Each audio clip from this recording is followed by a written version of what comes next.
We just watched a full Notre Dame football practice, the very first of fall camp in 2026. I'm Jack Sobel. He is Eric Hansen. We have some takeaways. Starting with the newcomers that enrolled in the summer that we saw practice for the first time, we saw a lot of DJ McKinney.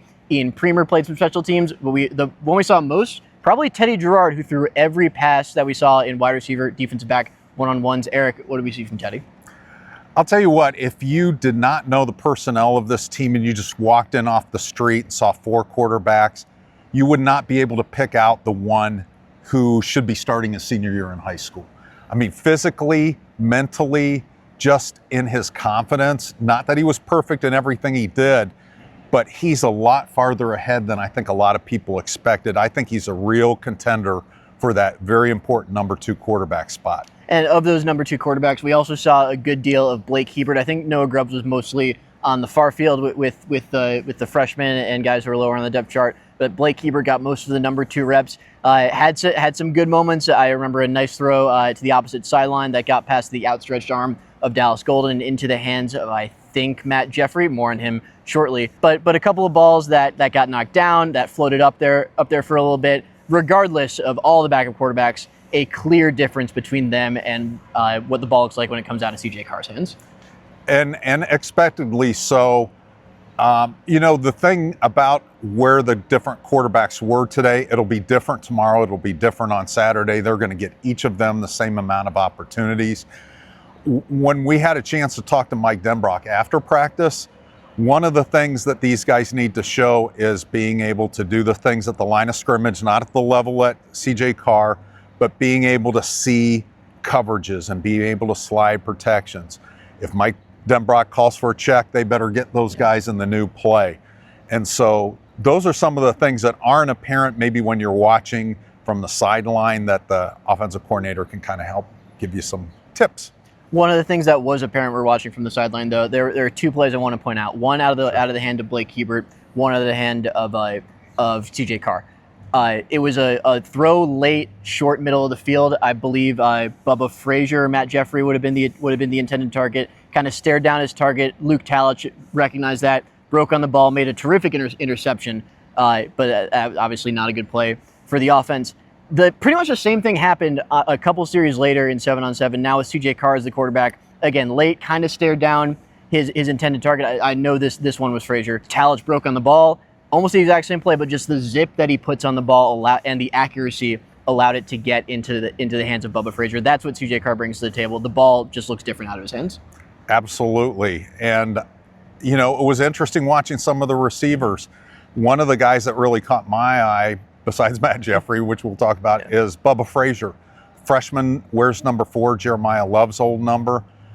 Talked to Mike Denbrock again after practice. He said he's got crazy speed, and even if he doesn't make the rotation, there's going to be situations in games where that elite speed is going to help Notre Dame. It might only be a handful of reps, and this is one of the advantages of the new 5-year rule, but he was a guy that really caught my eye. Who among the receivers caught yours? I got to go back to Matt Jeffrey. I mean, he was all over the place, extremely active, just so quick. You first notice him even during routes on air, like he made a over-the-shoulder catch, outstretched hands. You don't think of him as very big because he's not, but the reach that he can get was surprising to me.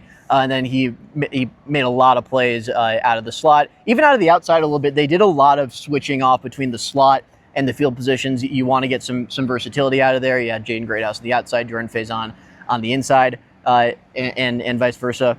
Jeffrey stood out. Jerome Bettis Jr. made a really nice catch while getting mugged, probably defensive holding or pass interference called too by Mark Zachary. Jerome Bettis Jr. Continuing some of his progress after he got hurt towards the end of the spring, but he was having a good spring before he did, and you saw some of that progress continuing. Right, and they're going to rotate. They have 14, 15 receivers, so they're going to rotate the guys getting more reps of the guys that are on the bubble, the guys in the 5, 6, 7 spot. Poor Micah Gilbert had Leonard Moore all over him. That's really difficult to be impressive. People want to know about Quincy Porter. We saw Quincy Porter in a Notre Dame uniform for the first time today. He looks great. He runs, we saw him in dynamic stretching, and we saw him in some of the individual drills. He was not in the periods where there was any kind of contact or team periods, but the thought is that he's going to be ready when they get when they open against Wisconsin on September 6th. Then I think he will be a very welcome added addition. But just his size just jumps out at you. We saw a lot of Mylan Graham at both slot and field. It was Greathouse starting over Graham. The first three wide receivers out were Greathouse, Jordan Faison, and Micah Gilbert. Back to Gilbert, man. I mean, I asked Faison after practice, like, what do you tell someone like Micah Gilbert after practice? Like, he's had a great summer. Marcus Freeman said he's had as good an offseason as anyone. There is nothing you can do when Leonard Moore is going against you. He had several pass breakups. I don't think anyone caught a pass on him aside from like one to the flat or something like that. You'll have that, but he looks like an NFL cornerback out there. It's absolutely insane.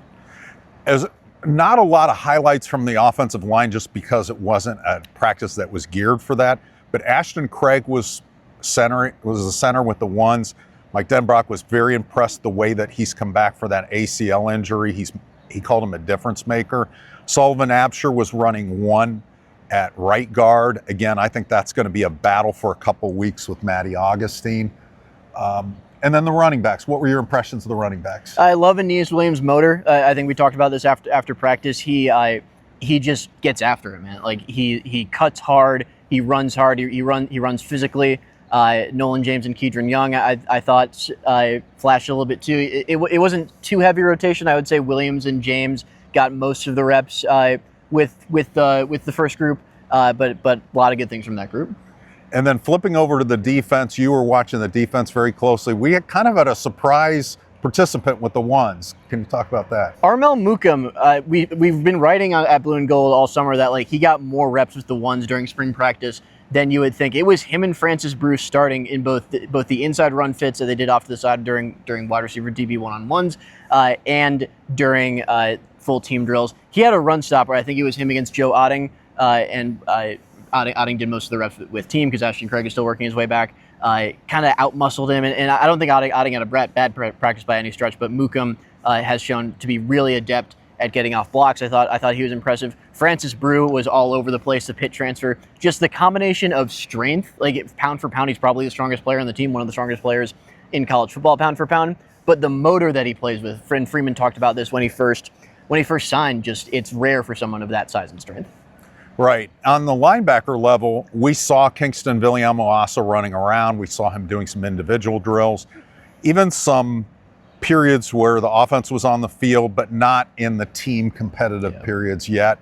But he looks great. Who jumped out at you in the defensive backs? Because it just felt like they brought waves of really good players. Well, all of them really. Like DJ McKinney got beat on a slant during one-on-ones by Cam Williams, but he had a pass breakup. He's still getting up to speed, but he was running with the twos. Jaden Sanders, I thought was interesting, was running with the ones alongside Christian Gray at nickel, Dallas Golden behind him with the twos, and then Leonard Moore on the boundary, and Mark Zachary was behind him with the twos. Obviously, Leonard Moore stood out. He is the best player. He was the best player on the field and wasn't particularly close.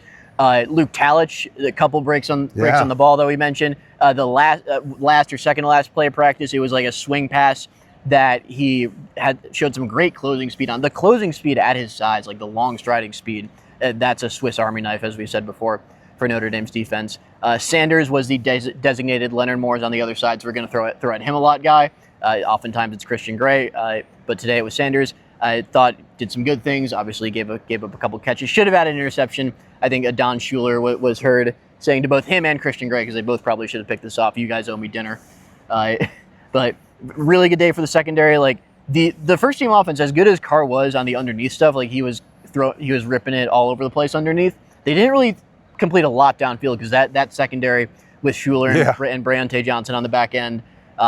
I don't think we really said their names during practice, but we didn't say their names as far as them giving up anything. Like nothing was flying. Yeah, it was like nobody's open. Let's go. Let's dump it down. Special teams, the kickers. The most impressive thing was the punting, and Jasper Scafie looks like the real deal. I like his little crow hop after he punts. Gets some great hang time. He really looks like he's great with location.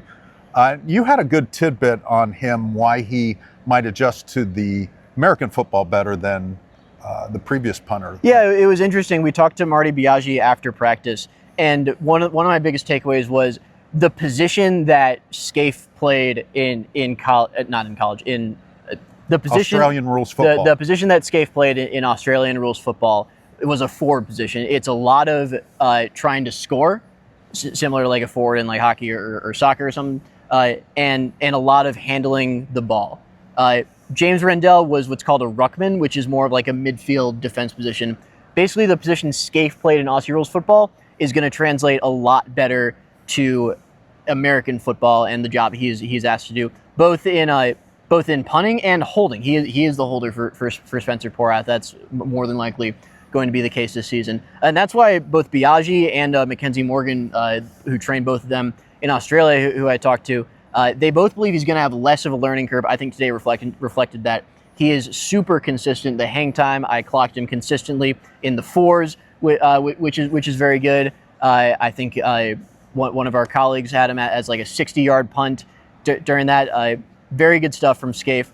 Wanted to quickly recap the injuries. We've touched on a couple, but the major ones, Kingston Viliamuasa doing everything in indies. I believe he was participating a significant amount during 7-on-7. Right. Still not doing anything contact-wise, though. Right. Quincy Porter is only doing indies, wasn't doing anything in team. And then Ashton Craig was doing everything not involving contact. Like they did a 2-minute drill on air. Ashton Craig was a starting center. When they did team and the inside run fits, it was Joe Otting at center. So those are the big 3 partial participation injury updates. And you got bonus coverage on Australian rules football. Yeah. We might even do reviews on Vegemite sandwiches next week. Any final thoughts on non-Vegemite topics, Eric? I thought it was a really good first practice. We thought this team looked really good in the spring, plugged in some new pieces. They seemed to fit, and this team really played with an edge. No fights today, no skirmishes, but really played with some intensities. And Neas Williams is a guy, as a running back, that's just a bulldog that kind of sets that tone. I really like that about him. They got a lot of guys that set the tone. I think you saw a good example with Schuler on the back end, like how he directs traffic. I think you saw that a good amount at practice. I think that's about it. We will have so much coverage on blueandgold.com, Blue and Gold Illustrated throughout the day. We'll have practice observations. We will have updated depth charts. We will have Eric's column. You talked to Mike Dumrock after practice. That is always a good one. So stay tuned to our website. Subscribe to blueandgold.com. 75% off through the next week. This is a deal you do not want to miss if you're not already subscribed. And we will see you tomorrow.